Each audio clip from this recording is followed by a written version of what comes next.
hors événement, hors stand. Vous voyez, non? Merci Sarah, merci beaucoup. Et, donc du coup, quand je rentre à l'hôtel le soir, j'ai dit à ma fille, tu sais quoi? Il faut qu'on ne peut pas rentrer en France le 27. Regarde, renvoie notre voyage un jour après. Il faut absolument qu'on rencontre ces personnes. Donc, avant de partir du stand, ils me disent, ok, dans ce cas-là, on passe vous voir à l'hôtel le lendemain. Je leur dis très bien. Ils me disent dans quel hôtel je suis. Je leur dis que je suis au Radisson Blu. Et ils me disent, écoutez, on va passer vous voir. On va passer vous voir à l'hôtel pour qu'on parle justement des bases, etc. Et si on a encore des interrogations, qu'on puisse vous poser des questions supplémentaires pour voir quand vous rentrez en France, comment est-ce que, voilà, comment est-ce qu'on démarre toutes ces choses-là et tout. Je leur dis, ok, très bien. On rentre à l'hôtel, ma fille et moi, et l'influenceuse. On change notre billet d'avion. Je maintiens le retour de l'influenceuse parce que j'ai estimé que elle a fait son travail, elle avait son billet d'avion retour, donc j'ai dissocié son avion au nôtre. Et puis de toute façon, dans les discussions de business, je n'ai pas besoin d'une influenceuse, hein, mais genre, ce sont des discussions confidentielles. Donc j'avais juste besoin de mon interprète et de ma fille qui était là pour pouvoir justement parler business du coup. Donc, l'influenceuse est rentrée le 27. Nous, on est resté là-bas parce qu'on avait justement son rendez-vous ultime. Le 28, on va rencontrer, le 27 dans la journée, on va rencontrer, on va les rencontrer. Je pensais au début, ils devaient venir à l'hôtel, mais finalement, ils nous ont donné un rendez-vous quelque part dans la ville du Caire. Ils m'ont juste envoyé la position de l'endroit où on devait se rencontrer. J'avais des Uber parce que moi, je fonctionnais par Uber. Hein. Quand j'allais au salon, je prenais Uber. Quand je rentrais, je prenais Uber. J'ai fonctionné avec Uber tout le temps là-bas. Et ça marche vraiment très bien. Et comme ça, je n'avais pas besoin de m'enquiquiner et tout. Uber, quand je me déplaçais, je prenais seulement Uber. Et ça marche vraiment très bien, ça fonctionne. Voilà. Du coup, mes amis, je vais à ce fameux rendez-vous avec ma fille et mon interprète. Il se trouve que le monsieur en question, cet homme d'affaires, fait aussi dans le cinéma égyptien. Et la maman de mon interprète, non, le père de mon interprète est aussi acteur. Du coup, ils se sont même reconnus, ils se sont retrouvés, etc. Bref, une très bonne ambiance familiale. Ils nous ont reçus sur comme une montagne. Ils ont commandé à manger, plein de grillades, des trucs et tout. On a mangé ça, mais c'était tellement énorme. Tout ce qu'ils ont commandé. Nous, on n'a pas l'habitude de faire autant.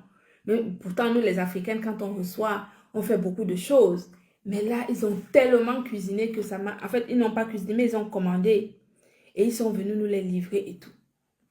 Ils sont venus avec, on s'est assis, on a mangé, et on a bu et après on a changé de place pour aller justement parler business. Vous savez, dans le monde des affaires, c'est comme ça. En fait, quand on est dans le business, d'abord, il faut que les gens mangent. On reçoit d'abord bien les gens. Ils mangent, ils ont le ventre plein. Comme ça, ils sont dans un état psychologique adapté à discuter justement business avec un esprit apaisé. Donc, on se déplace, on va à un autre endroit et tout. On commence alors à parler des vraies choses. Eh Seigneur. Maman, je ne vous en dirai pas plus. Vous savez que ces choses-là, on peut pas trop donner les détails. Vous voyez, non? Parce que vous connaissez les réseaux sociaux. Vous savez que les gens sont capables de beaucoup.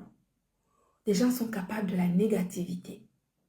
Mais je peux seulement vous dire que nous sommes toujours en train de poursuivre nos discussions de business. Aujourd'hui, j'ai eu une réunion Zoom avec mon laboratoire pour voir les différentes possibilités pour s'adapter, adapter justement leurs besoins, enfin pour adapter notre proposition aux besoins de l'Égypte et du Moyen-Orient. Donc c'est ce que j'ai fait aujourd'hui avec, avec un de mes laboratoires avec qui je travaille, en tout cas sur les compléments alimentaires. Donc nous avons fait le point, ils étaient super contents de moi, ils m'ont dit vraiment Amélie, bravo, vous êtes vraiment courageuse, vous êtes extraordinaire, vous pouvez compter sur nous, on va tout faire pour vous satisfaire et on va vous accompagner dans la réussite de ce grand projet au Moyen-Orient.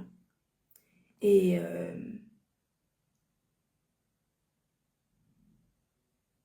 vous voyez, non.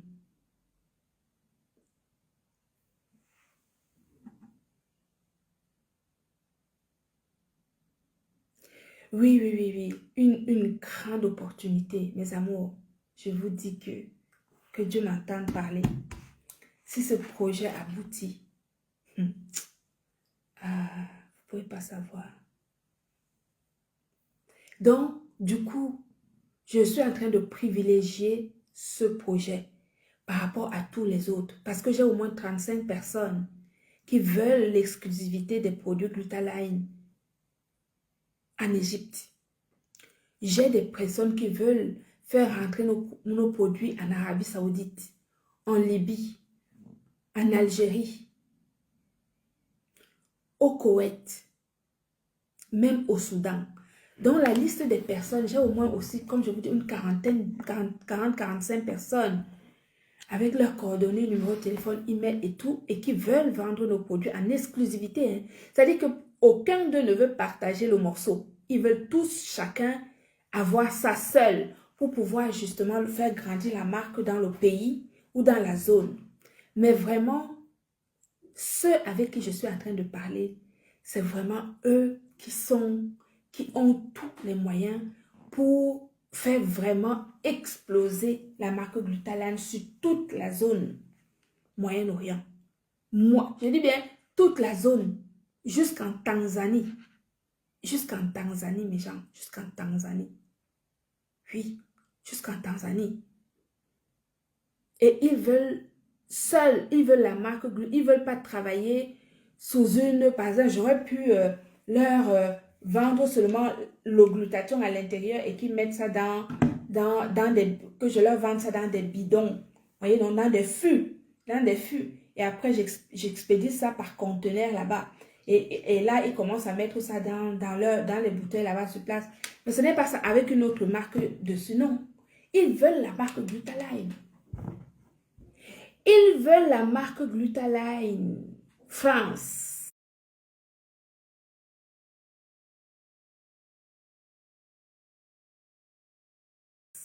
C'est être chaud. Je vous laisse dans votre merde à grappiller justement des centimes, à dire comment vous faites pitié, hein, à dire qu'on doit vous aider pour exister ici sur les réseaux sociaux. Parce que nous autres là, nous n'avons pas eu besoin de venir quémander ici sur les réseaux sociaux pour exister. Nous existons par nous-mêmes, par notre propre effort, par notre intelligence, par notre énergie. Oui, nous existons par nous-mêmes et non pas parce qu'on tend la main, donne, donne, donne, donne. Quand tu tends la main à longueur de journée, tu dois la boucler parce qu'en fait, tu ne vaux rien. D'accord? Quand on ne peut pas apporter sa contribution dans la société, on est sous tutelle, on ne vaut rien. Ça veut dire qu'on la ferme, on peut quémander, mais tout en la fermant. Parce que c'est les nous autres là qui payons justement, c'est les nous autres qui payons justement ces charges pour que l'État paye des incapables qui sont ici sur les réseaux sociaux et qui pensent qu'ils sont des personnes. Vous n'êtes rien. Vous qui ne travaillez pas. Vous qui ne travaillez pas et que vous n'avez même pas la capacité de travailler parce que vous avez oublié de vous réaliser. Parce que vos familles ont oublié de capitaliser sur votre connaissance, de capitaliser sur vous. Parce que nous, nos familles, nos parents nous ont envoyés à l'école. Vous, vos parents ont oublié de capitaliser sur vous. Mais peut-être parce qu'ils se sont rendus compte que vous êtes des incompétents. Parce que quand un parent se rend compte qu'un enfant est incompétent, il n'en fait pas un leader. Il te laisse à ta place, à la place que tu mérites.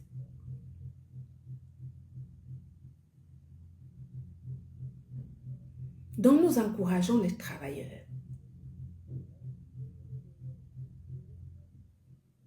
Nous encourageons les travailleurs. Nous encourageons ceux qui se démènent, ceux qui se lèvent, qui ne comptent pas leur nuit blanche, qui ne comptent pas leur énergie, qui pensent à leur lendemain, à leur vieux jour, qui se démènent pour cotiser pour leur retraite, pour qu'ils ne deviennent pas une charge pour leurs enfants. On doit encourager les entrepreneurs qui sont sur les réseaux. Les entrepreneurs valables, hein? Pas n'importe quel entrepreneur, parce qu'il y en a ici qui ne valent rien. Il y en a qui ouvrent les boutiques aujourd'hui, 2 jours après c'est fermé. C'est les mêmes gens. Ce sont les mêmes. Une vraie entreprise doit s'exporter dignement. Une vraie entreprise doit prendre ses clics et ses claques, porter son sac, aller vendre son produit dans des pays à l'étranger. C'est dans ce genre d'acte qu'on peut justement mesurer la qualité d'une entreprise.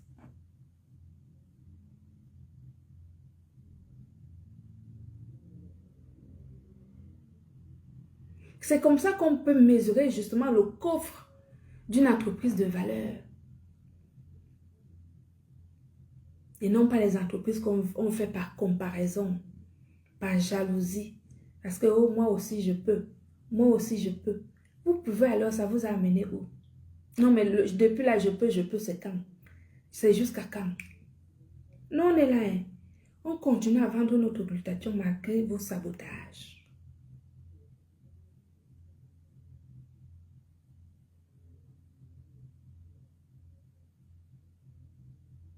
Nous continuons à vendre nos glutations malgré vos sabotages. Les Miss pas continuent à acheter. Elles voient bien vos sabotages, mais elles achètent. Donc, vos sabotages-là ne nous atteignent pas parce que nous, on a misé sur l'excellence. Nous avons misé sur la qualité, l'excellence qu'on peut importer à l'international, qu'on peut exporter à l'international. Comme ce que nous faisons. Vous allez exporter quand? Quand est-ce que vous irez vendre vos produits à l'étranger? Nous, on vous attend. On attend qu'on voit que vous aussi, vous êtes capable de faire des choses. Et des villageoises, les gens qui ont des langues pleines, une grosse langue dans la bouche, on dirait les bœufs de Marois. On dirait les taureaux de Garoua. On dirait les bœufs de Kousséri. Les gens qui ont les grosses langues dans la bouche sont incapables de prononcer un mot. Des campagnardes.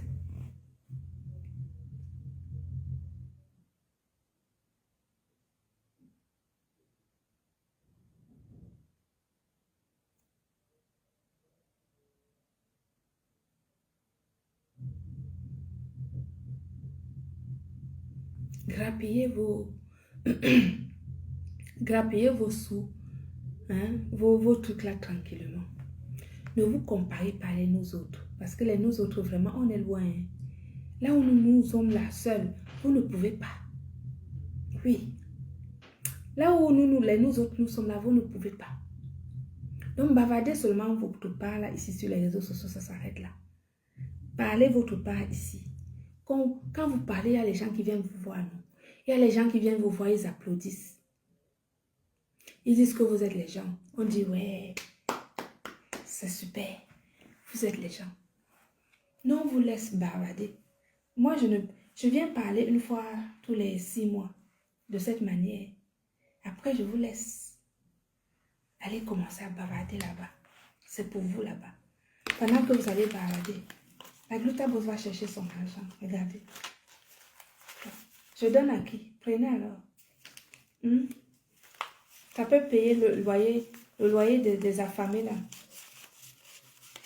Ça peut payer ça.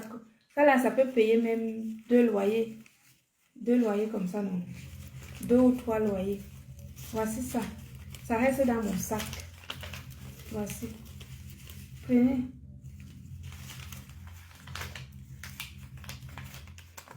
Affamé que vous êtes.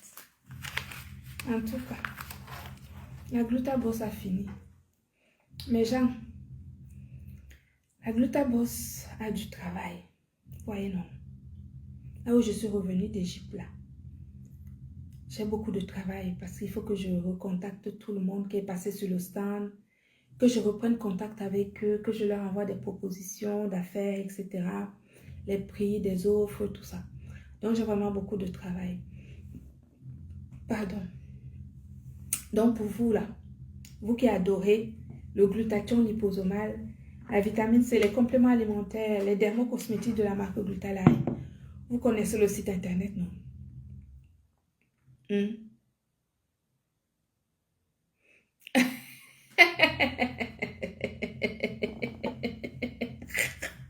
Allez! Les palpitations de ça. Ah ouais, ben oui, mais nous on travaille, hein. C'est que les palpitations, c'est pas... Ouais, non, on ne vole pas. Non, on ne vole pas, hein. Ce n'est pas la fémania, les gens qui font la pétrochimie dans leur tête là. Ce n'est pas ça. Non, on travaille. Oui, c'est le travail seulement, on travaille. Oui, c'est le fruit de mon effort. Je bosse pour ça. C'est du travail. Je ne vole pas, je travaille. Et je travaille du lundi au vendredi. Voilà. Ce n'est ni la fémania, ni comment on appelle ça, les trucs de carte bleue là.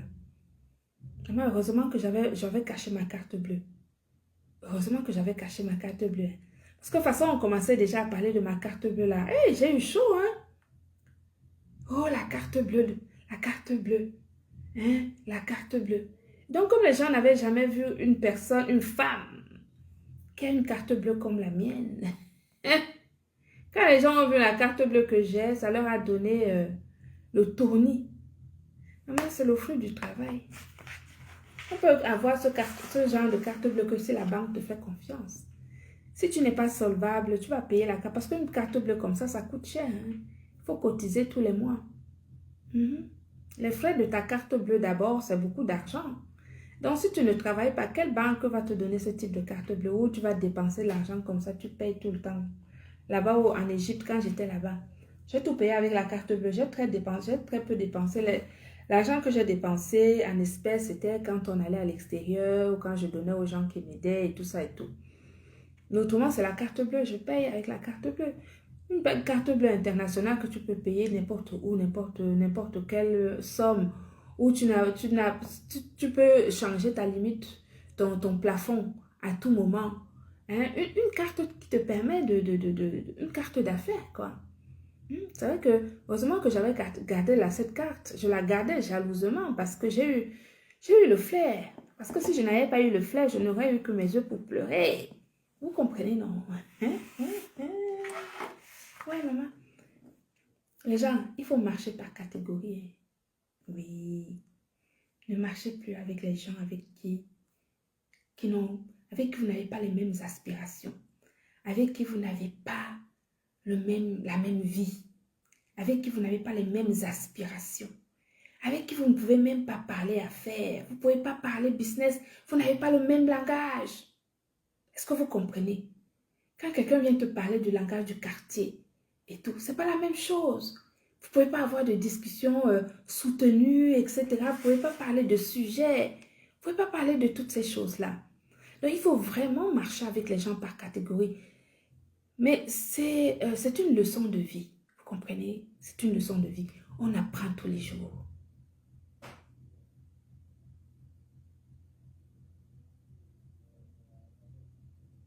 Ah oui, j'ai bien protégé ma carte bleue. L'autre là, franchement, je n'ai jamais laissé ma carte bleue traîner. Ça, c'est sûr et certain. Donc, je n'ai pas eu de surprise à ce niveau-là. Je vous embrasse. Que Dieu vous bénisse. Bonne soirée à tout le monde.